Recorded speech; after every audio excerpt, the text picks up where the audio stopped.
The rain fell like silver needles against my skin, each drop a cold reminder of how utterly alone I was in this world. My thin waitress uniform clung to my body as I huddled under the small awning outside Bellini's restaurant, where I'd just finished another 12-hour shift. The smell of garlic and tomato sauce still clung to my hair, mixing with the clean scent of rain and wet asphalt. "You can go now, Emma," Mr. Bellini had said, not even looking up from counting the night's earnings. "Tips were down tonight. Tomorrow will be better, maybe. But tomorrow wouldn't be better. It never was." I'd been hearing that same hollow promise for the past 6 months, ever since I'd started working at his overpriced Italian restaurant to pay off my mother's medical debts. I checked my phone. 11:47 p.m. The last bus had left 15 minutes ago. A rumble of thunder made me flinch as I stepped out from under the awning, immediately regretting my decision as cold rainwater soaked through my thin shoes. I'd walk the 3 miles home, like I had so many nights before.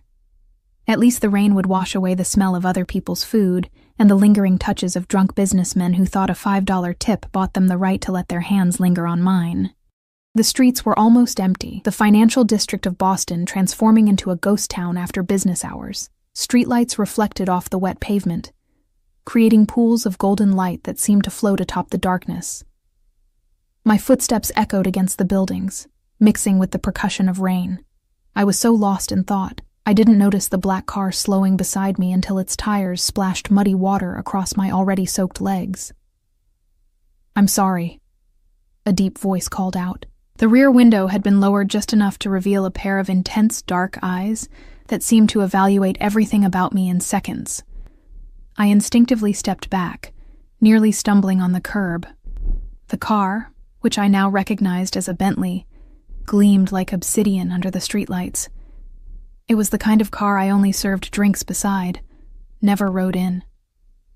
"You work at Bellini's," the voice stated. Not a question.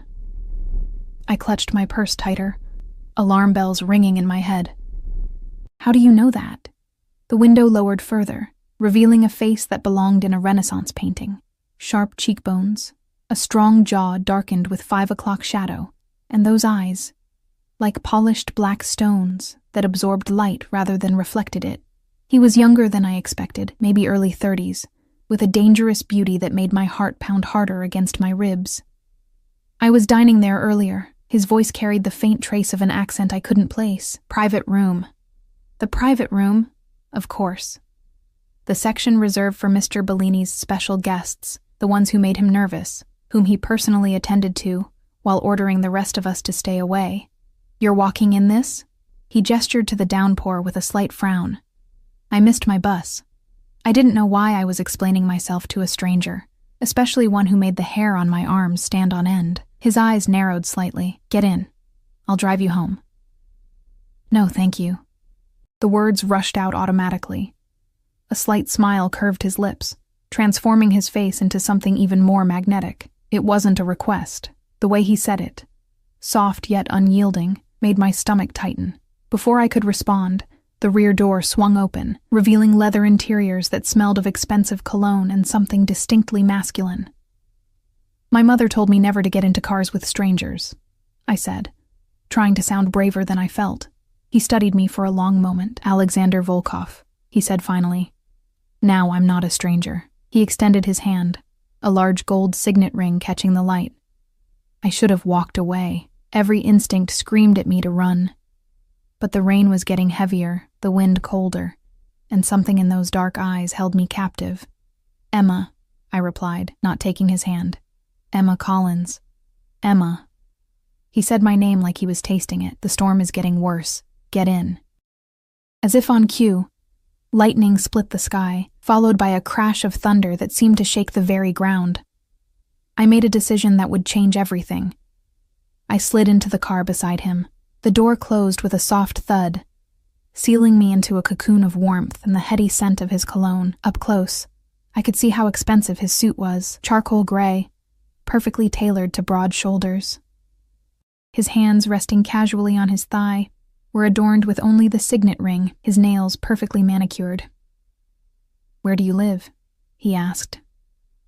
I hesitated, suddenly aware of the foolishness of telling this stranger my address. "Dorchester," I said. naming only the district. He nodded to the driver, a broad-shouldered man whose eyes met mine briefly in the rearview mirror before returning to the road. "You're a long way from home," Alexander observed.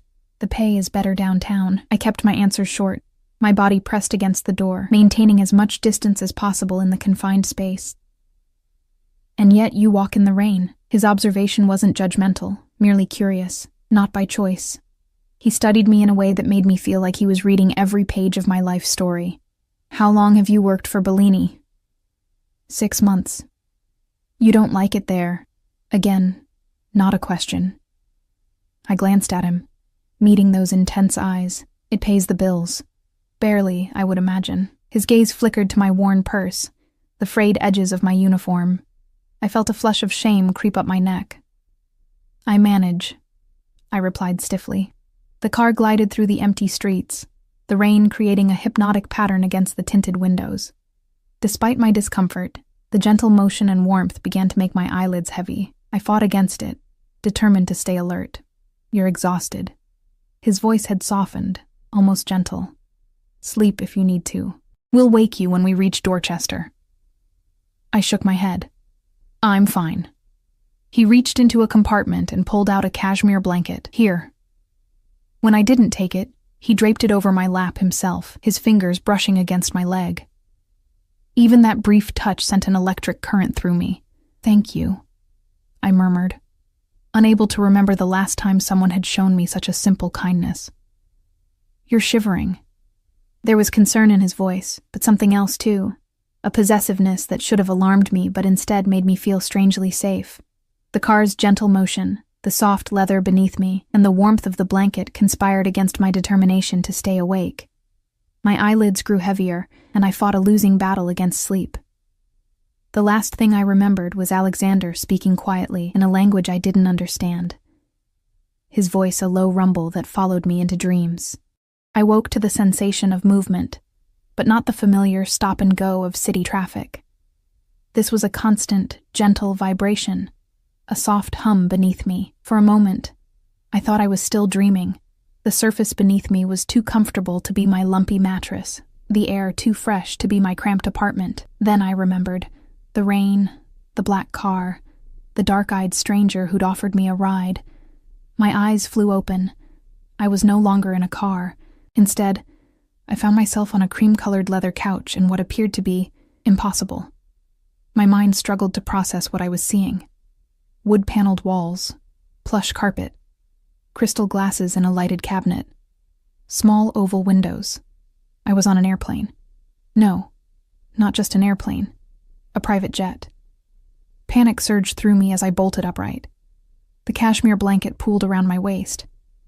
I was still wearing my waitress uniform, but my shoes had been removed, placed neatly beside the couch. "You're awake." That voice, deep, slightly accented, sent a chill down my spine. Alexander sat in a leather chair across from me, his jacket removed, shirt sleeves rolled up to reveal strong forearms. He was watching me with those penetrating dark eyes, a crystal glass of amber liquid in his hand.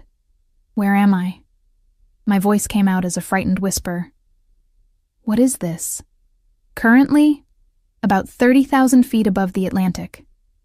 He took a sip from his glass, watching me over the rim. "You slept through takeoff. You must have been exhausted." "Takeoff?" The word felt foreign on my tongue. You kidnapped me?" Something flashed in his eyes. Amusement? Irritation?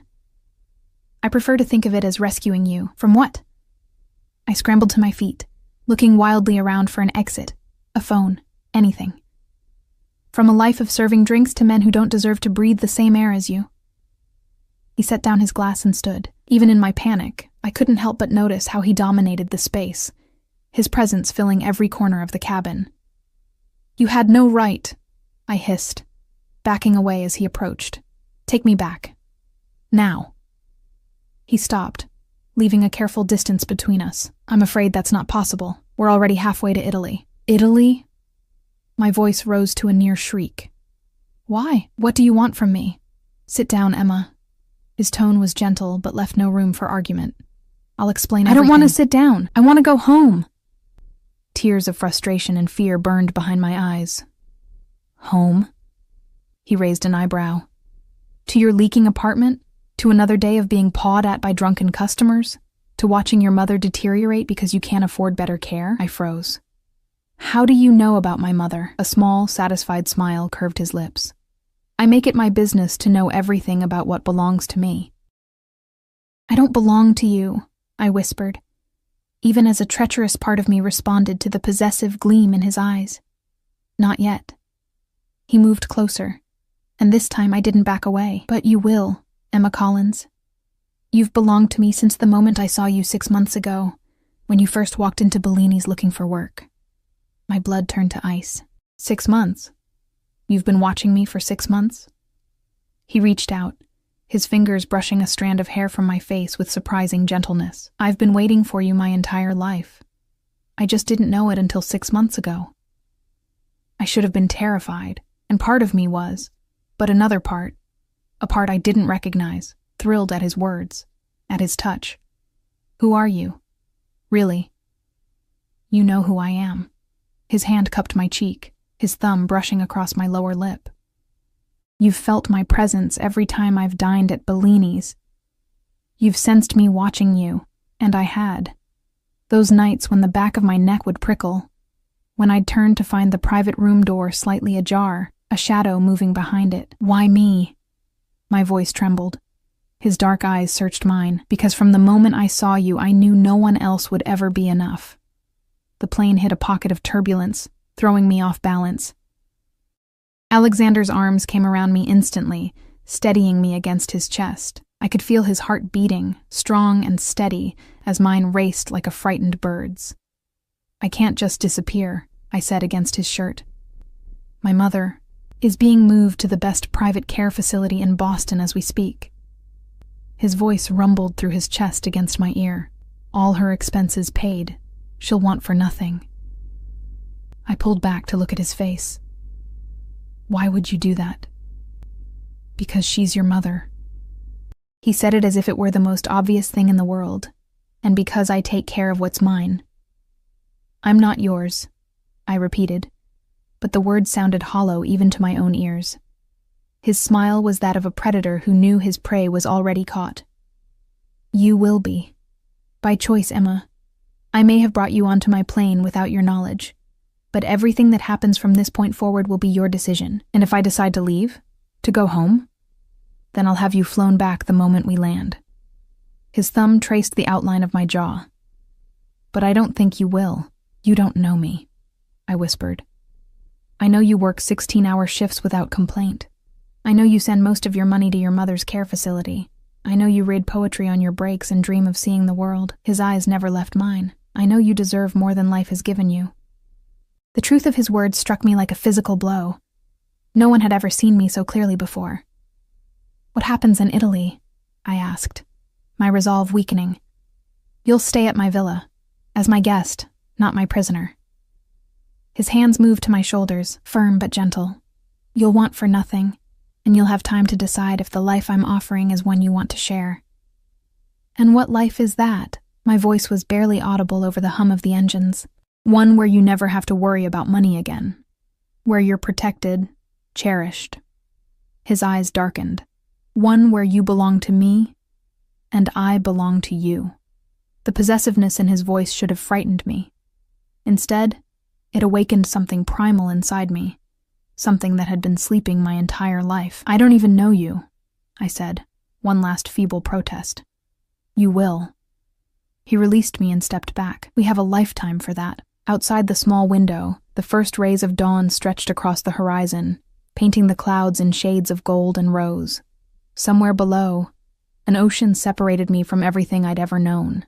I should have been terrified. I should have demanded to be taken home the moment we landed. Instead, I found myself wondering what it would be like to be truly seen, truly wanted, for the first time in my life. And as Alexander watched me with those intense dark eyes, I realized I was already falling into a different kind of captivity, one with invisible chains that might prove impossible to break. The Italian coastline appeared below us like a watercolor painting. Terracotta rooftops, emerald hills, and the sapphire Mediterranean stretching to the horizon. I pressed my face against the small window, momentarily forgetting my situation in the face of such beauty. "Have you ever been to Italy before?" Alexander asked, coming to stand beside me.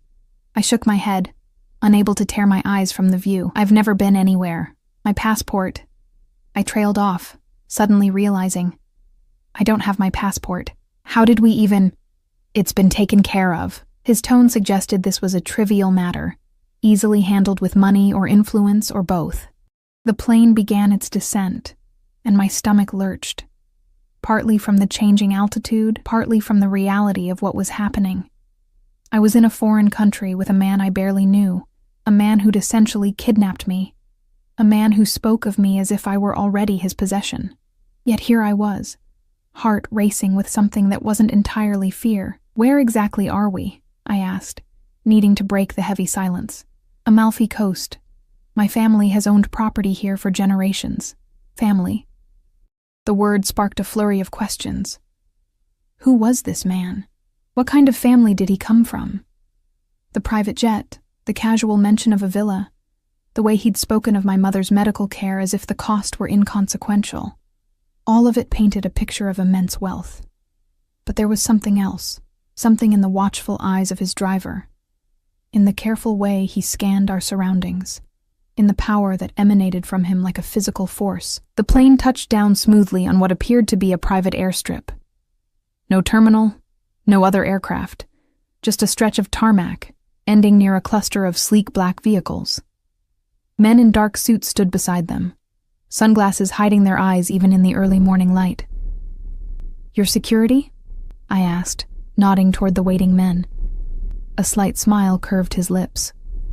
"Among other things." The plane taxied to a stop, and Alexander rose, extending his hand to me. I hesitated before placing my fingers in his palm, letting him guide me to my feet. His hand was warm, his grip firm but gentle, as if he were handling something precious. "Whatever you need while you're here will be provided," he said, his eyes searching mine. "Clothes, books, anything. You only need to ask. What I need is to understand what I'm doing here," I replied, trying to keep my voice steady. "Why me? There must be 1,000 women more suitable for whatever this is." Something dangerous flashed in his eyes. "I didn't want suitable. I wanted you." His thumb traced circles on the inside of my wrist, just over my pulse point. "The moment I saw you, I knew." "Knew what?" "That you were mine." The simple declaration sent shivers down my spine. Even if you didn't know it yet, before I could respond, the cabin door opened, and the same broad-shouldered driver who'd been in the car appeared, nodding respectfully to Alexander. "Everything is ready, sir." "Good. We'll go directly to the villa." Alexander hadn't released my hand, and I didn't pull away as he led me toward the door. The heat hit me first, warm, fragrant air that smelled of salt and flowers. After Boston's endless rain, the Mediterranean sun felt like a caress against my skin. For a moment, I closed my eyes, tilting my face upward, absorbing the warmth. When I opened them, I found Alexander watching me with an intensity that made my cheeks burn. The naked hunger in his gaze wasn't purely sexual. It was deeper, more complex, like a man seeing water after days in the desert. He led me to the largest of the waiting vehicles, a sleek black SUV with tinted windows. The driver opened the rear door, and Alexander guided me inside with a light touch at the small of my back. His hand lingered there as he slid in beside me, his body close enough that I could feel the heat of him through my thin uniform. As we drove away from the airstrip, I caught glimpses of the coastline through the windows, winding roads carved into cliffs, glimpses of the sea far below, villas perched precariously on the hillsides like birds' nests. It was breathtaking, like nothing I'd ever seen outside of travel magazines. "It's beautiful," I murmured, almost to myself. "Yes," Alexander replied, but when I turned, he wasn't looking at the view. He was looking at me. "Beautiful." I flushed and looked away. "You said I'm free to leave. Does that offer still stand?" His expression hardened slightly. "I'm a man of my word, Emma. If you choose to go, I won't stop you. But I hope you'll give us a chance." "There is no us," I said quietly. "There's you, a man I met yesterday, who decided to bring me to Italy without my consent. And there's me, trying to figure out what the hell is happening. A muscle ticked in his jaw. I've known of you for 6 months. I've learned everything about you, your favorite books, your mother's condition, how you take your coffee in the mornings. I know you're drowning in debt that isn't even yours. I know you haven't bought yourself anything new in over a year because every spare dollar goes to your mother's care. My blood ran cold. That's not knowing me. That's stalking. Call it what you will. He shrugged, unapologetic. I wanted to be sure. Sure of what? That you were worth upending my life for. His candor startled me. I don't do this, Emma. I don't bring women into my world. It's too dangerous, too complicated. But with you... He shook his head slightly, as if he too were bewildered by his actions. With you, I had no choice. The car rounded a bend, and suddenly, the villa came into view. Villa was an understatement. It was a palace, cascading down the cliffside in a series of terraces and balconies, all gleaming white stone and climbing roses. The Mediterranean stretched behind it, an endless expanse of blue. My breath caught. This is yours? Ours, he corrected, watching my reaction carefully. If you want it to be. The car pulled through wrought iron gates and up a winding driveway lined with olive trees. As we approached the main entrance, I noticed more men in dark suits positioned discreetly around the property, their attentive postures suggesting they were more than just household staff. Why do you need so much security? I asked, unease creeping back into my voice. Alexander's expression gave nothing away. My business interests require certain precautions. What exactly is your business? The car came to a stop before I could get an answer. The driver opened Alexander's door, and he stepped out before turning to offer me his hand. After a moment's hesitation, I took it, allowing him to help me from the car. Up close, the villa was even more magnificent, ancient stone mellowed by centuries of sun, windows framed by climbing roses, a fountain playing in the central courtyard. It was like something from a fairy tale, too beautiful to be real. Welcome to Villa Volkov, Alexander said, his hand coming to rest possessively at the small of my back.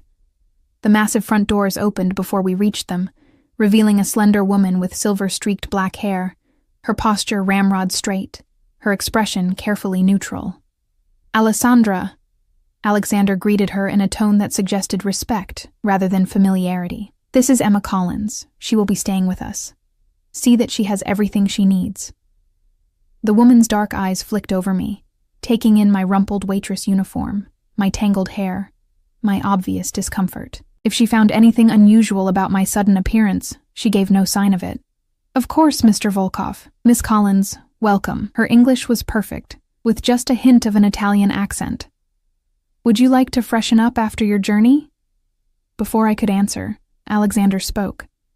Have a bath prepared in the blue suite, and bring a selection of clothes. She arrived with nothing.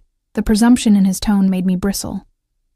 I can speak for myself. Something like amusement flickered in Alessandra's eyes, quickly suppressed.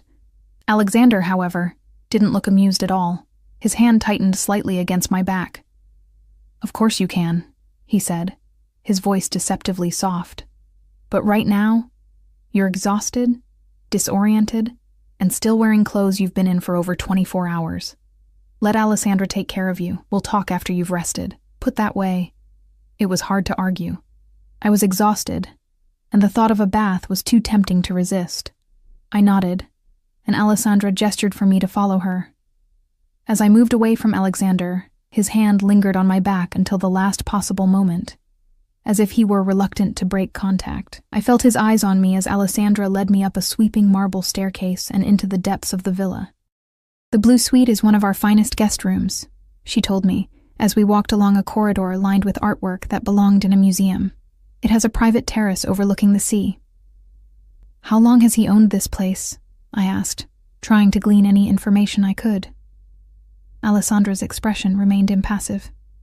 The Volkov family has owned this property for 3 generations. And what exactly does he do? For business, I mean. She slowed her pace, giving me a sidelong glance. Mr. Volkov has diverse interests. Import-export primarily, real estate, some technology investments. Her tone suggested the conversation was over. "Here we are." She opened a set of double doors to reveal a room that took my breath away. Sunlight streamed through floor-to-ceiling windows, illuminating walls painted the exact blue of the sea beyond the terrace. A massive four-poster bed dominated one wall, draped in white linens that looked cloud-soft. Fresh flowers filled crystal vases, their scent mingling with the salt air coming through the open terrace doors. "The bathroom is through there," Alessandra said, indicating a door to the right. "I'll have clothes brought up immediately." "Is there anything specific you require?" I looked down at my wrinkled uniform, suddenly acutely aware of how out of place I was in these surroundings. I don't know. Something comfortable, I guess." Alessandra nodded. "Very well.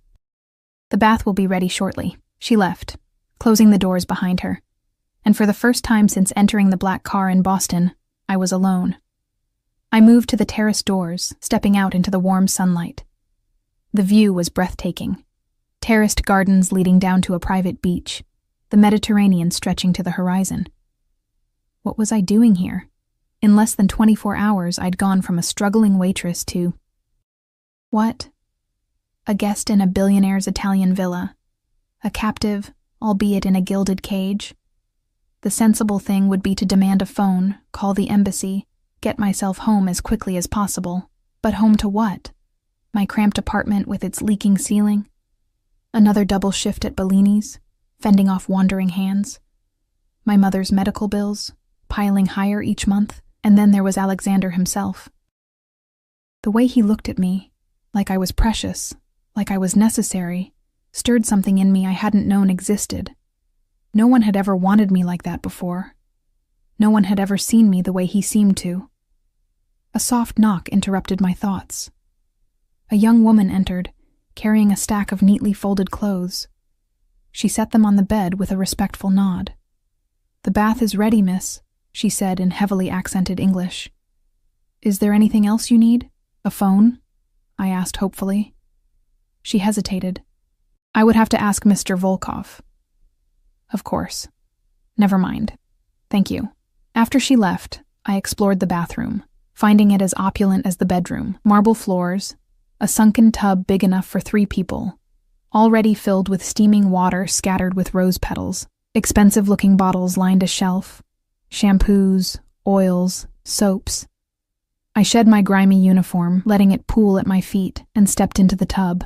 The hot water enveloped me, and I couldn't suppress a moan of pleasure. How long had it been since I'd had a proper bath? My apartment only had a cramped shower with unpredictable water pressure. As I soaked, reality began to set in. I was thousands of miles from home, with a man who'd admitted to watching me for months, who spoke of me as if I already belonged to him.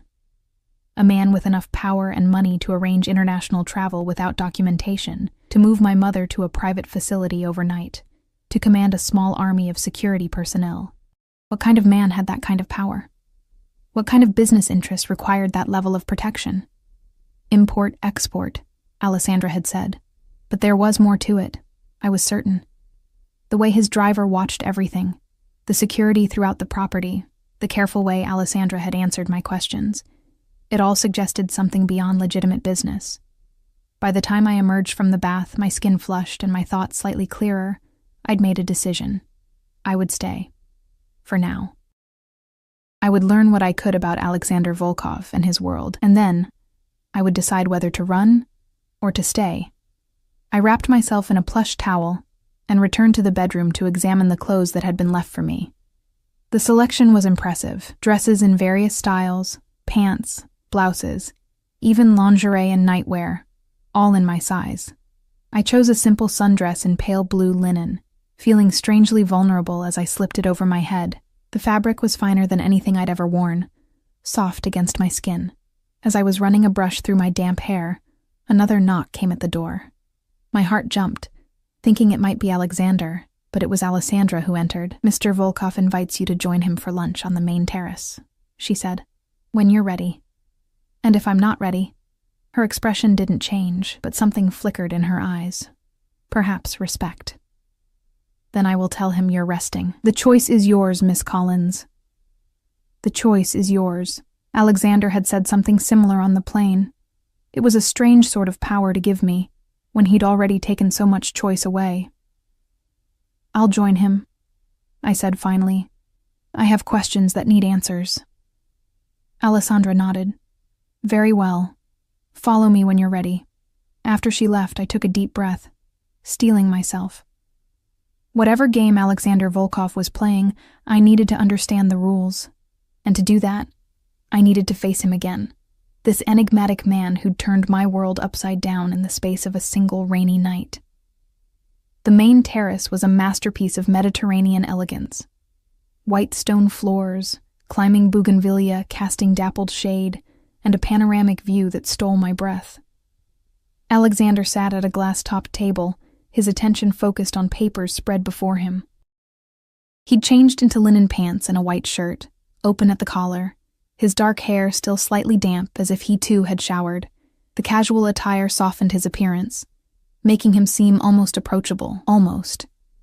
He looked up as I approached, and the intensity in his gaze made my steps falter. He rose immediately, his eyes traveling over me in a way that felt like a physical touch. "The dress suits you," he said, setting aside his papers and pulling out a chair for me. "Though you'd look beautiful in anything." I sat down, careful to maintain my composure. "Or nothing at all. Isn't that the usual line?" His lips curved in amusement. "I'm not interested in usual lines, Emma." He retook his seat, gesturing to a young man who immediately stepped forward to pour wine into crystal glasses. "I hope you slept well as can be expected after being abducted," I replied, leaving my wine untouched. He didn't flinch at the accusation. "You got into my car willingly, to go home, not to Italy." Semantics. He waved a dismissive hand, then leaned forward, eyes locked on mine. "You're here now. The question is, what happens next?" "That depends on you answering some questions," I said, forcing myself to meet his gaze. "Ask anything. I'll answer what I can." I chose my words carefully. "Who are you really? And don't say Alexander Volkov. I want to know what you do, why you need all this security, why you've brought me here." He studied me for a long moment, as if deciding how much to reveal. "My family has controlled certain business interests in Eastern Europe for generations. We've expanded into Western markets over the past decade." "What kind of business interests?" "Various enterprises." His voice remained casual, but his eyes had hardened.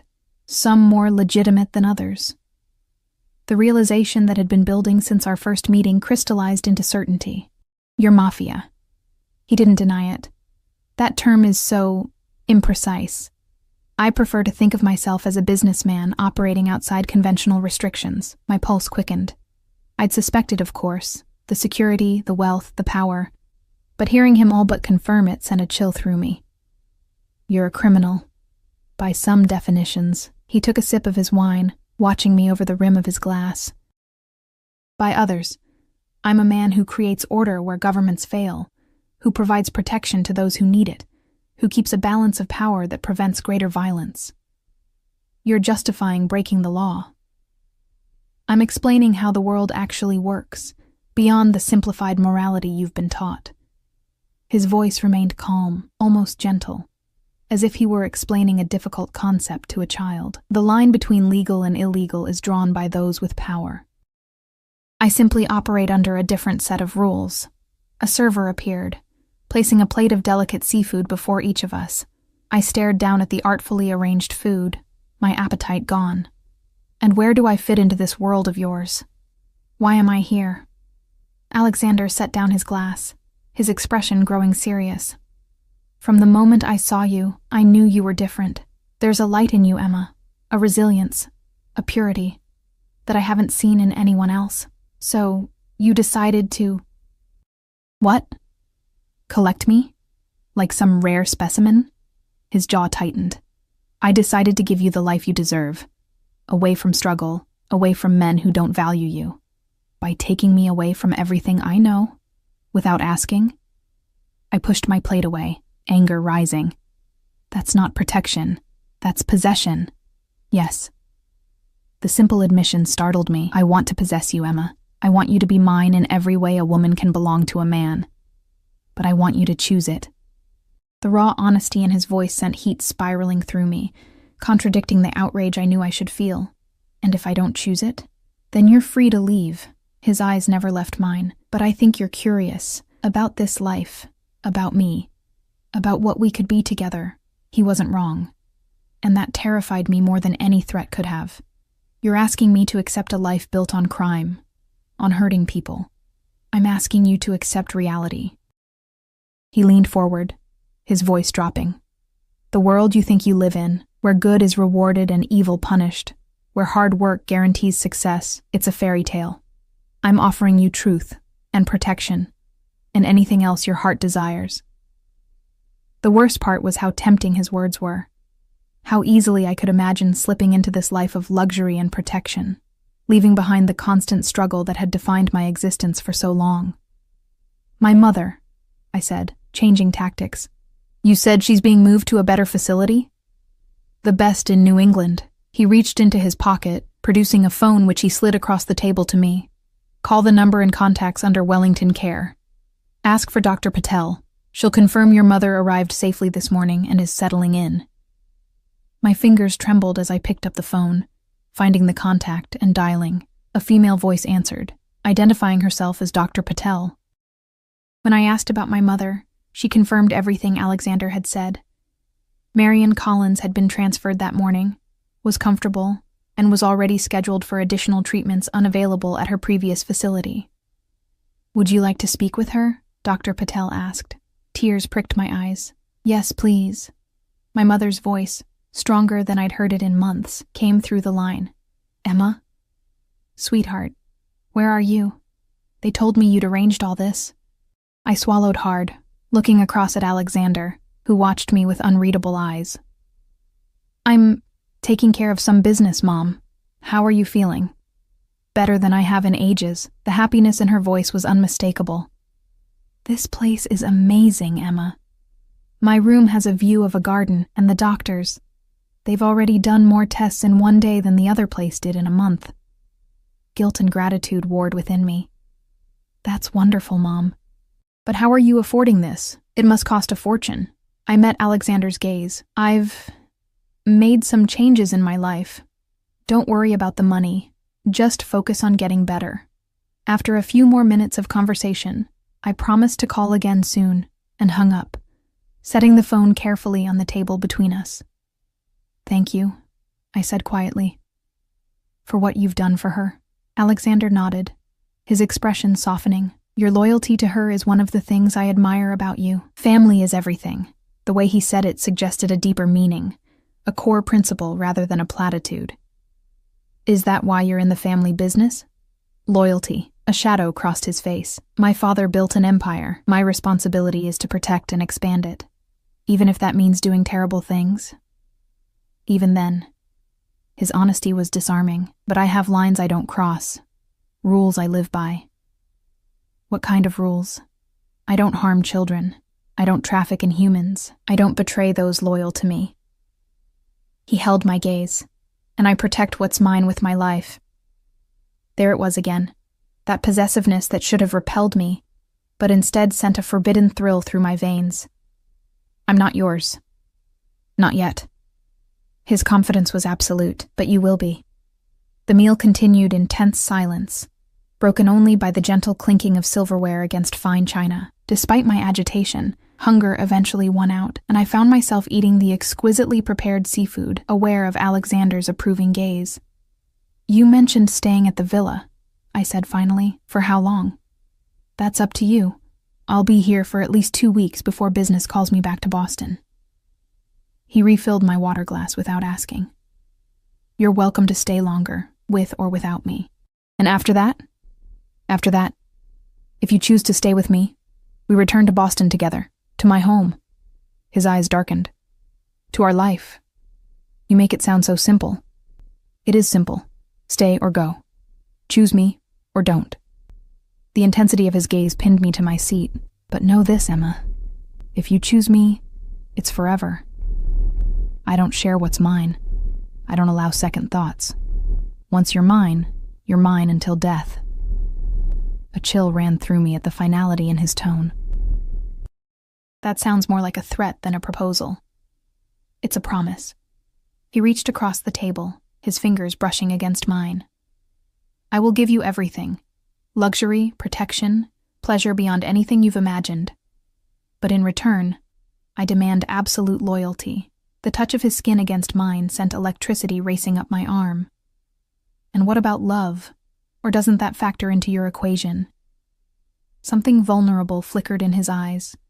So quickly I might have imagined it. Love is a luxury many in my position can't afford. Then what am I to you?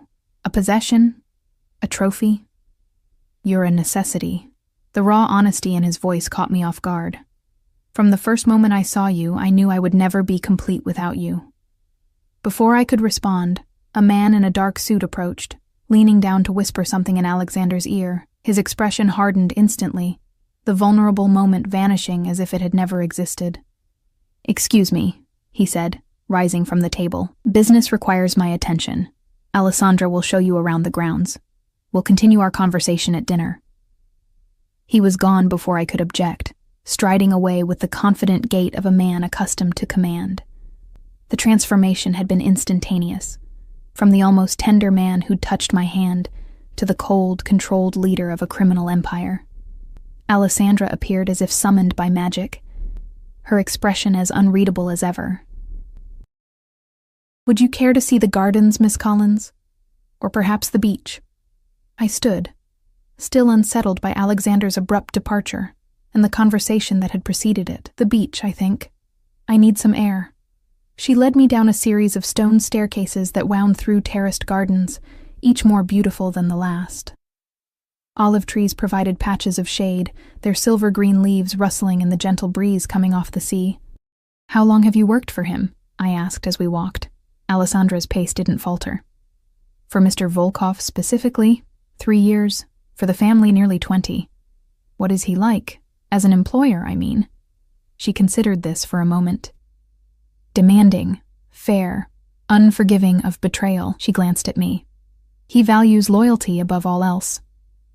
So I've gathered. We reached the bottom of the steps, where a pristine private beach stretched before us, the Mediterranean lapping gently at the shore. "Has he brought other women here before?" Alessandra's expression revealed nothing. "No, Miss Collins, you are the first. The information shouldn't have pleased me, but it did. Why me, do you think? It is not my place to speculate on Mr. Volkov's personal matters." Her tone was polite but firm, ending that line of questioning. I slipped off my sandals, stepping onto the warm sand. "Am I a prisoner here, Alessandra?" For the first time, something like sympathy crossed her face. "Mr. Volkov has given orders that you are to have whatever you wish. Go wherever you like within the property. Beyond that..." She hesitated. "I cannot say. In other words, I was free within the confines of a gilded cage. I walked to the water's edge, letting the cool waves wash over my feet. The beach was entirely private, shielded from neighboring properties by rocky outcroppings. I could see security personnel positioned discreetly at various points, watching everything. "I'll leave you to enjoy the beach," Alessandra said. "When you wish to return to the villa, simply inform one of the staff, and they will escort you." Left alone on the pristine beach, I sat on the warm sand and tried to make sense of the bizarre turn my life had taken. 24 hours ago, I'd been a waitress in a rainy Boston night. Now I sat on a private Mediterranean beach, the property of a man who'd casually admitted to being a Mafia boss who spoke of me as if I were already his. The strangest part wasn't the luxury surrounding me or even the implicit danger of Alexander's world. It was how tempted I felt to accept what he offered, not just the material comforts, but the intensity of his focus, the way he seemed to see me completely. For someone who'd spent her entire life feeling invisible, that recognition was intoxicating. I stood, brushing sand from my dress, and walked along the shoreline. The water lapped at my feet, cool and refreshing under the warm sun. I could feel eyes watching me, the security personnel stationed around the property. But they kept their distance, giving me the illusion of privacy. After an hour of solitude, I made my way back to the stone steps leading up to the villa. A young man in a dark suit materialized as I approached. "Would you like to return to your room, Miss Collins?" he asked in accented English. Actually, I'd like to explore the villa, if that's allowed. He nodded. Of course, I can show you around, or you may explore on your own. Mr. Volkov has given instructions that you have full access to the property, except for his private office when he is conducting business. I'll explore on my own, thank you. He inclined his head respectfully. If you need anything, there are staff throughout the villa. You only need to ask. The villa was even more extensive than I'd initially realized, a sprawling complex of interconnected buildings climbing up the hillside. I wandered through grand rooms filled with priceless art, intimate reading nooks tucked into unexpected corners, and expansive terraces offering different perspectives of the coastline. In one wing, I discovered what appeared to be family spaces, photo frames on tables, books left open as if recently read, a half-finished chess game on an antique board. I picked up one of the photos, studying the image of a younger Alexander standing beside an older man with the same penetrating dark eyes. His father, I assumed, the man who had built an empire that Alexander now controlled. That was taken in St. Petersburg 5 years ago. I nearly dropped the frame at the sound of Alexander's voice. He stood in the doorway, his expression unreadable as he watched me replace the photo carefully on the table. I'm sorry, I was just exploring. Don't apologize. He moved into the room, his presence immediately filling the space. He'd changed again, now wearing a tailored suit that emphasized his broad shoulders. You're free to go anywhere in the villa. Except your office during business, I said, recalling the security guard's words. A slight smile curved his lips. For your protection, not mine. Some of my associates can be unpredictable. Dangerous, you mean? Yes. He didn't bother to deny it. Not everyone in my world shares my code of ethics. Ethics. I couldn't keep the skepticism from my voice. Is that what you call it? Instead of taking offense, he moved closer, stopping just within arm's reach. Mock if you wish, but even in my world, especially in my world, rules are necessary, lines that cannot be crossed, and what happens to those who cross them? His eyes hardened. They are dealt with. The way he said it sent a chill down my spine. This man, who looked at me with such tenderness, was capable of violence I could barely imagine. Your business earlier, I said, changing the subject. Is everything all right? Nothing for you to worry about. He reached out, tucking a strand of hair behind my ear, his fingers lingering against my cheek. Just a minor territorial dispute. Territorial dispute, I repeated. Like gang wars? His expression darkened. We're not street gangs, Emma. We're organizations with histories spanning generations, controlling billions in assets. When conflicts arise, they're handled with precision and violence. When necessary. He didn't apologize or justify, simply stated it as fact. I stepped away from his touch, needing distance to think clearly. I can't pretend to understand your world, Alexander. It's so far removed from anything I've known. Then let me show you. His voice softened, becoming almost persuasive. Not the darkness. You don't need to see that part, but the rest. The privilege, the freedom, the power to change lives. Like my mother's. Yes. Like your mother's. He closed the distance between us again. Do you have any idea how much good you could do with the resources I'm offering you? How many lives you could improve? It was a seductive thought, having the means to help others the way I'd always wished I could. At what cost? To you? Nothing but your loyalty to me. His eyes burned into mine. I would never ask you to compromise your principles, Emma. Your goodness is part of what draws me to you. And if your world threatens that goodness, if being with you means accepting things I can't morally justify, then you walk away. He said it simply, though something flashed in his eyes. Pain, perhaps, or fear. But before you decide, give me these 2 weeks. Let me show you what life with me could be. It was reasonable. Too reasonable. Coming from a man who'd essentially kidnapped me. But standing there, looking into his eyes, I found myself nodding. 2 weeks. Relief washed over his features, quickly masked by his usual controlled expression. Good. Now, would you join me for dinner? There's a restaurant in Positano I think you'd enjoy. I don't have anything suitable to wear to a nice restaurant, I said, Gesturing to my simple sundress, his smile returned, warm and genuine. That's easily remedied. I took the liberty of having some additional items brought to your room while you were at the beach, including evening wear. Of course he had. You seem very confident I'd agree to stay. Not confident. Hopeful. The sincerity in his voice caught me off guard. Be ready at 7? I'll meet you in the main hall. The dresses laid out on my bed when I returned to my room were breathtaking. Designer pieces in silks and chiffons, each one probably costing more than I'd earned in 6 months at Bellini's. After a quick shower, I selected a midnight blue slip dress that fell just above my knees, elegant in its simplicity. Among the accessories, I found a delicate silver bracelet that complemented it perfectly. Looking at my reflection in the full-length mirror, I barely recognized myself. My hair, usually pulled back in a functional ponytail for work, fell in soft waves around my shoulders. The dress clung to curves I usually hid under baggy clothes. Even my eyes seemed different, wider, brighter, as if seeing the world anew. At precisely 7, I descended the marble staircase to find Alexander waiting in the entry hall. He wore a black suit that fit him impeccably, his dark hair combed back from his forehead. When he saw me, he went still, his eyes traveling slowly from my face down the length of my body and back again. You are breathtaking, he said, his voice lower than usual. Heat crept into my cheeks. Thank you. For the dress and everything. He offered his arm. Shall we? Outside, a sleek sports car waited, its engine purring softly. Alexander opened the passenger door for me, his hand resting briefly on my lower back as I slid inside.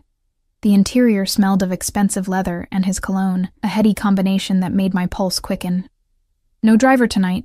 I asked as he settled behind the wheel. I prefer to drive myself when I can. He glanced at me as the car moved smoothly down the driveway. It's one of the few times I feel truly in control. I would have thought you always feel in control. His laugh was unexpected, rich and genuine. Appearances can be deceiving. In my position, I'm constantly balancing competing interests, managing volatile personalities. It's a delicate web. And what happens when the web breaks? His hands tightened on the steering wheel. People die. The blunt response silenced me as we wound along the coastal road, the Mediterranean glittering in the early evening light. Alexander drove with confident precision, taking the hairpin turns with ease, one hand occasionally dropping to rest on my knee as if he couldn't bear not touching me. Positano revealed itself around a bend, a pastel-colored cascade of buildings tumbling down the hillside toward the sea, like something from a fairy tale. Alexander navigated the narrow streets with practiced ease, eventually pulling up before a restaurant perched on a cliff edge. They have the best seafood on the coast, he said as we entered, his hand once again finding the small of my back, and a wine cellar that would make you weep. The maitre d' greeted Alexander with nervous deference, immediately leading us to what was clearly the best table, a secluded spot on the terrace with an unobstructed view of the sunset over the Mediterranean. No reservation had been mentioned. I suspected Alexander never needed one. You come here often? I asked as we were seated. Whenever I'm in Italy. He ordered wine in fluent Italian, his accent perfect to my untrained ear. This coast has always been special to me, away from the pressures of Boston and Moscow. Moscow, where I was born, where the heart of my family's operations remains, though we've expanded significantly into American markets over the past decade. He regarded me over the rim of his wineglass. Does that surprise you? Everything about you surprises me, I admitted. Yesterday I thought you were just another wealthy customer at Bellini's. Today you're a monster? He supplied when I trailed off. I shook my head. I don't think you're a monster. I think you're a man who's made choices I don't understand, living by rules I wasn't taught. Something like approval flickered in his eyes. Most people see the world in black and white, good and evil, legal and criminal. But reality exists in shades of gray. The politician who takes bribes to fund his campaign, the corporation that poisons a river to save costs, the police officer who looks the other way for the right price, are they so different from me? At least I'm honest about what I am. And what are you exactly? A man who creates order from chaos, who protects those loyal to him, who keeps his word, always. His eyes held mine. A man who has never wanted anything or anyone the way I want you.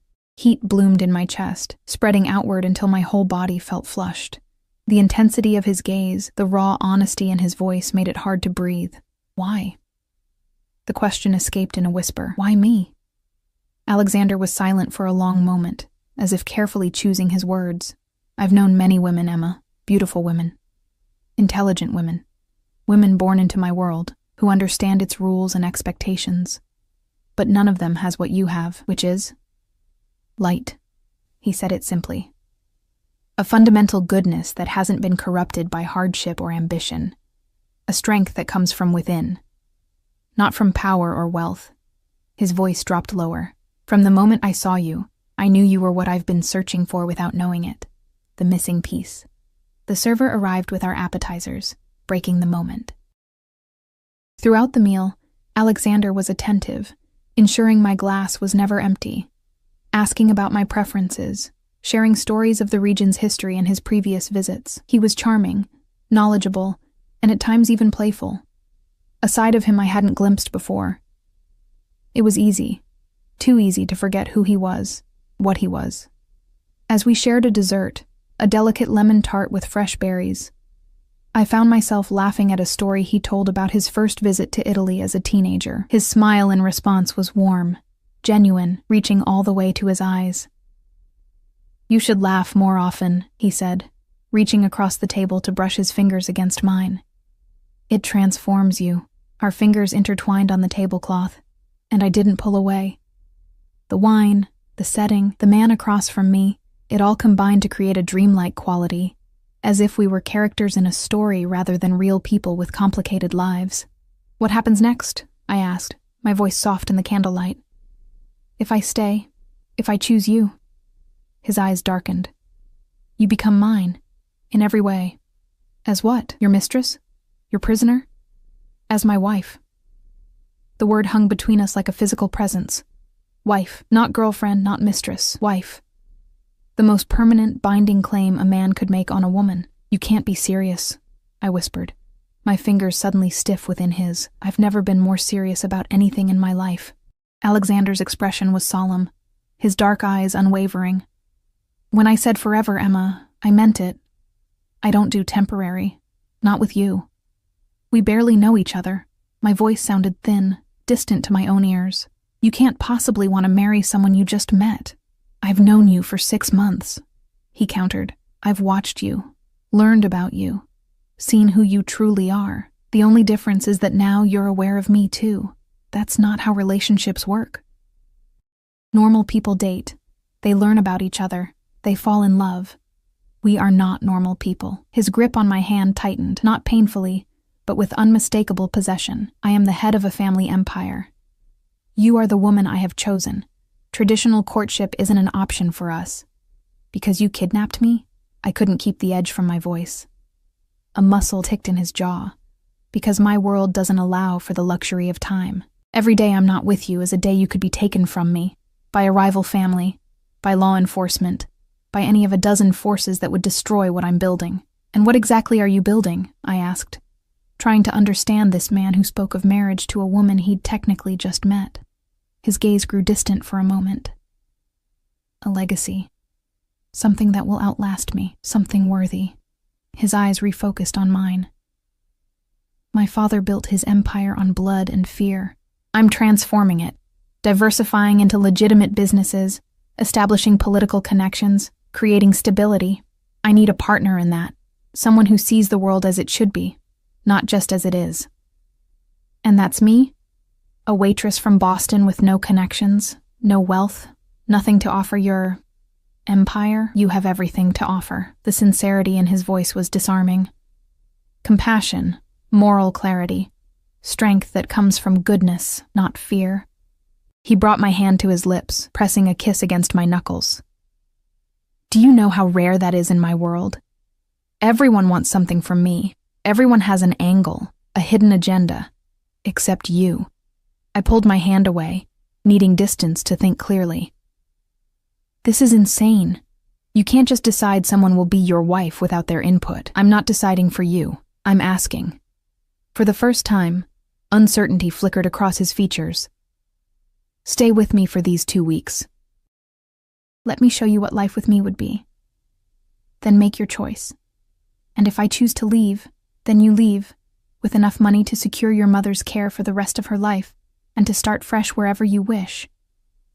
His expression hardened slightly. But understand this, Emma. If you leave completely. I won't pursue you. I won't watch over you. It will be a clean break, because your pride couldn't handle rejection. Because I can't afford half measures. In my position, attachments are vulnerabilities. If you're not fully mine, protected by my name and my power, then you're a weakness I can't allow. His brutal honesty was both chilling and strangely reassuring. At least he wasn't trying to manipulate me with false promises or romantic fantasies. 2 weeks, I repeated, buying time to process everything. No commitments until then. Relief softened his features. No commitments until then. The rest of dinner passed in a strange, charged atmosphere. Alexander told me more about his businesses, both legitimate and otherwise, answering my questions with surprising candor. He controlled shipping routes throughout Eastern Europe, owned real estate across 3 continents, had interests in technology startups and banking institutions. The scope of his power was dizzying. By the time we left the restaurant, night had fallen completely. The coast transformed into a glittering ribbon of lights against the darkness of the Mediterranean. Alexander drove more slowly on the return journey, one hand resting casually on my knee, his touch warm through the thin fabric of my dress. Tomorrow, he said as we wound along the coastal road. I have meetings in the morning, but the afternoon is ours. I'd like to take you sailing. I've never been sailing before. He smiled, the expression softening his severe features. There are many firsts I look forward to sharing with you, Emma. The intimate promise in his voice sent heat spiraling through me. I turned to look out at the sea, trying to calm my racing pulse. This man, this dangerous, compelling man, affected me in ways I couldn't understand. Despite everything I knew about him, despite the circumstances that had brought me here, I was drawn to him like a moth to flame. When we returned to the villa, Alexander walked me to my room, maintaining a respectful distance despite the tension crackling between us. At my door he stopped, his eyes holding mine in the soft hallway light. "Good night, Emma," he said, his voice a low rumble that I felt more than heard. "Good night, Alexander." He leaned in slowly, giving me time to pull away. When I didn't, his lips brushed against my cheek, lingering just a fraction too long to be entirely proper. The simple touch sent electricity racing through me, leaving me breathless. Then he was gone, striding down the hallway without looking back, leaving me alone with my confused thoughts and the ghost of his touch on my skin. Morning brought clarity, or at least the pretense of it. In the harsh light of day, the dinner conversation seemed like a fever dream. Marriage proposals from Mafia bosses weren't part of any reality I recognized. Yet the memory of Alexander's intensity, his unwavering certainty, lingered like a physical presence. I spent the morning exploring the gardens, trying to make sense of my situation. Somewhere between the rose trellises and lemon trees, I admitted a truth to myself. I was attracted to Alexander Volkov, not just to his wealth or power, but to him, the man who looked at me as if I were the answer to a question he'd been asking his entire life. The realization was both terrifying and liberating. I didn't have to understand it to acknowledge it, and acknowledging it gave me back some measure of control. This wasn't just happening to me. I was a participant in it, with choices to make. By the time Alexander found me, I'd reached something resembling peace with my conflicted feelings.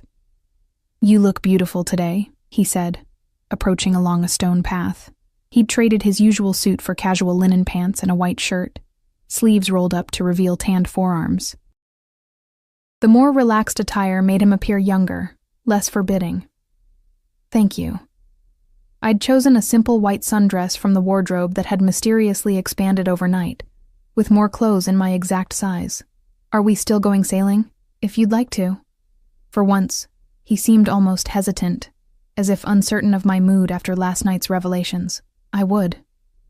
The decision felt significant somehow, a step toward something I couldn't yet name. His smile was like sunlight breaking through clouds, warm, transformative. The boat is ready whenever we are. The boat, it turned out, was a sleek yacht moored at a private dock below the villa. Crew members greeted us respectfully as we boarded, but once we were underway, they maintained a discreet distance, giving us the illusion of privacy. Alexander was different on the water. More relaxed, the weight of his responsibilities temporarily lifted. He showed me how to steer, his hands guiding mine on the wheel, his body a solid warmth behind me. He pointed out landmarks along the coast, telling stories of ancient pirates and modern celebrities, his knowledge seemingly endless. We anchored in a secluded cove, where the water was an impossible shade of turquoise. Alexander had packed a lunch, or rather, had it packed for us. A feast of local specialties and chilled wine that we ate on the upper deck, the Mediterranean stretching endlessly around us.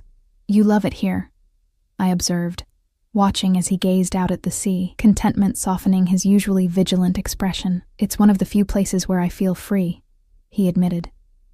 "Away from the demands of business, the politics, the constant vigilance." "Is it always like that? Having to watch your back?" "Always." There was no self-pity in his tone, just statement of fact. "It's the life I was born into, the price of the power I hold." Sounds lonely. The observation slipped out before I could filter it. His eyes met mine, something vulnerable flickering in their depths. "It is. That's why finding you."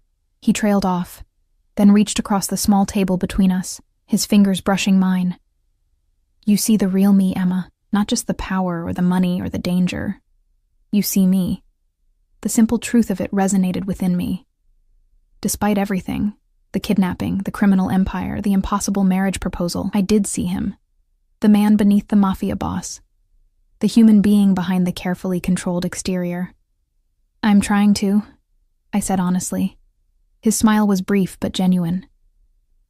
"That's more than anyone else has ever done." After lunch, he suggested swimming.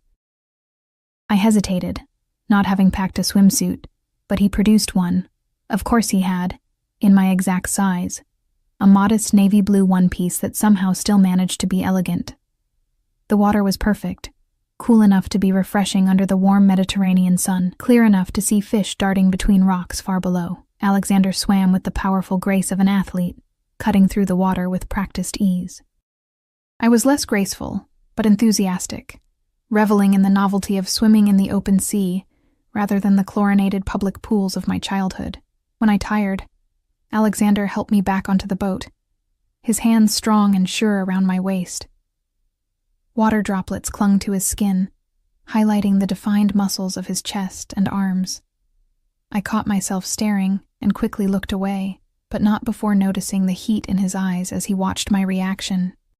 We dried off in the sun, wrapped in plush towels, sipping cold drinks brought by the discreetly attentive crew. The day had a dreamlike quality, the perfect weather, the impossibly blue sea, the handsome, dangerous man watching me with eyes that seemed to see into my soul. "What are you thinking?" he asked, breaking a comfortable silence. I considered lying, then decided on honesty, that this doesn't feel real, any of it. Being here, with you. It's like I've stepped into someone else's life. Or perhaps you've finally stepped into the life you were always meant to have. His voice was soft, but intense. The life you deserve. A life with you. I said it not as a question, but as a statement, testing how the words felt on my tongue. Yes. His eyes never left mine. A life with me, as my partner, my wife, the mother of my children. The last words sent an unexpected pang through me, not fear or rejection, but a strange yearning I hadn't known I possessed. Children? Something vulnerable crossed his face. Family is everything to me, Emma, not just the organization I lead, but true family. Blood, loyalty, continuation. I want children. A son to carry on my name, daughters to bring light into our home. Our home, I echoed, the concept simultaneously foreign and compelling. Yes. He moved closer, reaching out to trace the line of my jaw with gentle fingers. I would build you a palace if you wanted it, or a simple cottage by the sea. Anything you desire. I don't want palaces or cottages. I met his gaze steadily, If, and it's still a very big if, I were to consider this crazy proposal, I'd want honesty. Complete honesty. About your business, your past, everything. His expression grew serious. There are things in my past, in my business, that would disturb you. Things I'm not proud of. Things I've done out of necessity rather than choice. I need to know who I'd be binding myself to. The real you. Not just the charming man on a yacht. He was quiet for a long moment. You're right, he said finally. You deserve the truth. All of it.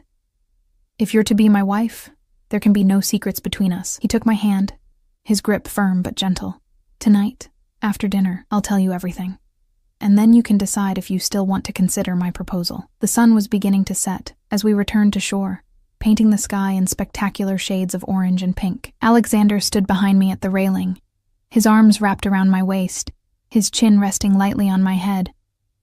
We fit together perfectly, as if my body had been designed to complement his. Beautiful, I murmured, watching the sunset transform the coast into a golden wonderland. Yes, he agreed. But when I glanced up, he wasn't looking at the sunset. He was looking at me.